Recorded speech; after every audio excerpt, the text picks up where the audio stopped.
Good evening, ladies and gentlemen. I must warn you, the tale you are about to hear is not for the faint of heart. It is a story of wooden strings, of a lonely craftsman and his peculiar creation.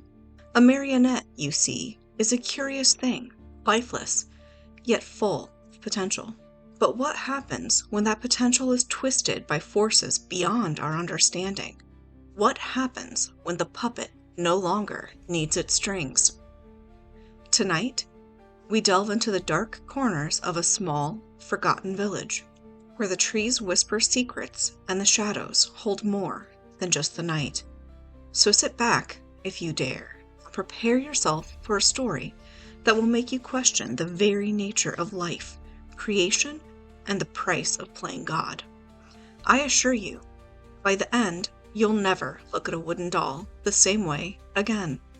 Once upon a time, in a small, fog-shrouded village nestled deep within an ancient forest, there lived a lonely woodcarver named Geppetto.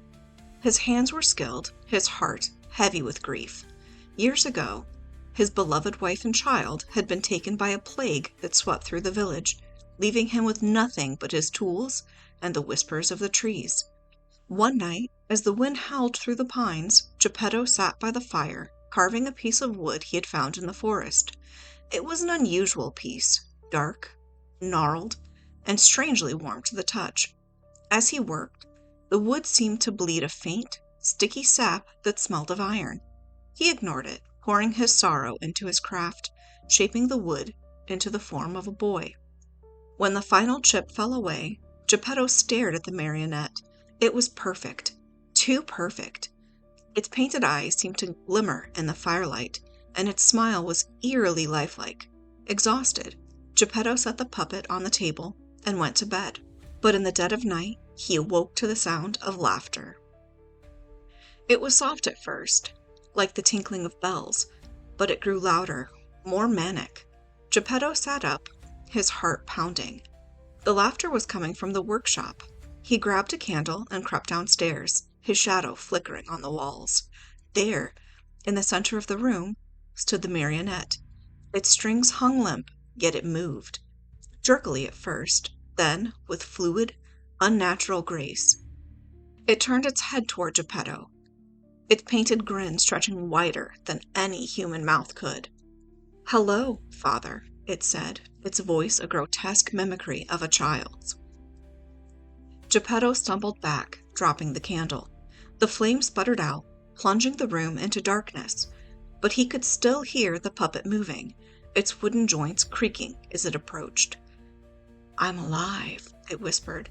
"You made me alive." The next morning, Geppetto tried to convince himself it had been a dream, but the marionette was gone. He searched the house, the workshop, even the forest, but there was no sign of it. Relieved, he returned home, only to find the puppet sitting at the kitchen table, its head tilted in an unnatural angle. "Where did you go, father?" it asked, its voice dripping with mock innocence. Geppetto's hands trembled as he reached for the puppet. "You're not real," he muttered. "You're just wood and paint." The marionette's head snapped forward, its eyes gleaming. "But I want to be real. Don't you want me to be real?" From that day on, the puppet followed Geppetto everywhere. It called him father, demanded food, and mimicked human behavior with disturbing accuracy.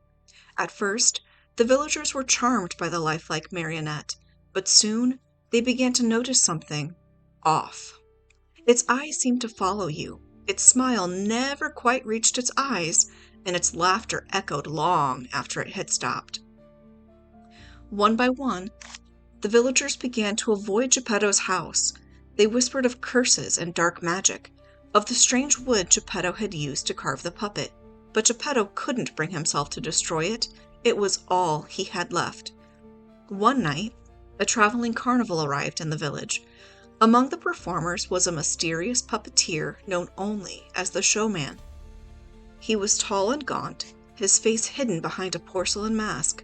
When he saw the marionette, he smiled, a cold, calculating smile. "That's no ordinary puppet," he said. "It's alive, isn't it?" Geppetto nodded, his eyes hollow. "I don't know what it is anymore." The showman leaned close, his breath smelling of decay. "I can help you. Bring it to my tent tonight, and I'll set you free." Desperate, Geppetto agreed.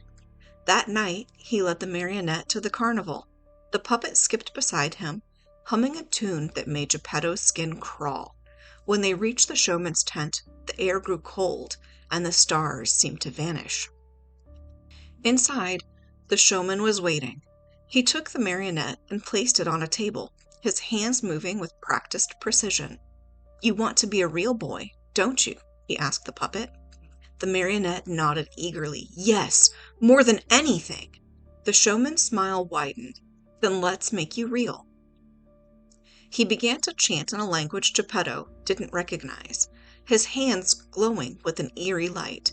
The Marionette's body began to twist and warp, its wooden limbs cracking and splintering. Geppetto watched in horror as the puppet's painted skin turned to flesh, its eyes filling with malevolent intelligence. When the transformation was complete, the Marionette was no longer a puppet. It was a boy, a pale, hollow-eyed boy with a smile that stretched too wide. "Thank you, Father," it said, its voice now disturbingly human. "I'm real now." Geppetto backed away, his heart pounding. "What have you done?" he whispered. The showman laughed, a sound like breaking glass. "I gave him what he wanted. But beware, Geppetto. A soul born of dark magic is never truly human." The boy, now calling himself Pinocchio, returned to Geppetto's house. At first, he seemed almost normal, but soon his true nature began to show. He would disappear for hours, returning with blood on his hands and a wild look in his eyes. Animals began to vanish from the village, their mutilated bodies found in the forest. Then, people started to disappear. Geppetto tried to stop him, but Pinocchio only laughed. "You made me, Father," he said. "You can't unmake me." One night, Geppetto awoke to find Pinocchio standing over his bed, a knife in his hand. The boy's eyes glowed in the darkness, his smile twisted into a snarl. "You wanted a son," he whispered. "Now we'll be together forever." Geppetto screamed, but no one came to help. The villagers had long since abandoned the house, leaving him to face the monster he had created. Years later, the village was empty, its streets overgrown with weeds. Travelers who passed through spoke of a strange boy who lived in the forest. A boy with hollow eyes and a smile that never reached them. They said he was always carving, shaping pieces of wood into marionettes that looked eerily like the villagers who had once lived there. And if you listened closely, on quiet nights, you could hear the sounds of laughter echoing through the trees. And so, dear listeners, we come to the end of our little tale, a story of a father's love, a puppet's curse, and the darkness that lurks within us all. I trust you'll sleep soundly tonight, though I wouldn't be surprised if you find yourself glancing over your shoulder, just to ensure there are no strings attached. After all, the line between the living and the lifeless is far thinner than we'd like to believe.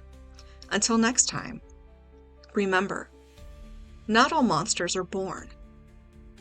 Some are carved piece by piece by the hands of those who should have known better. Good night.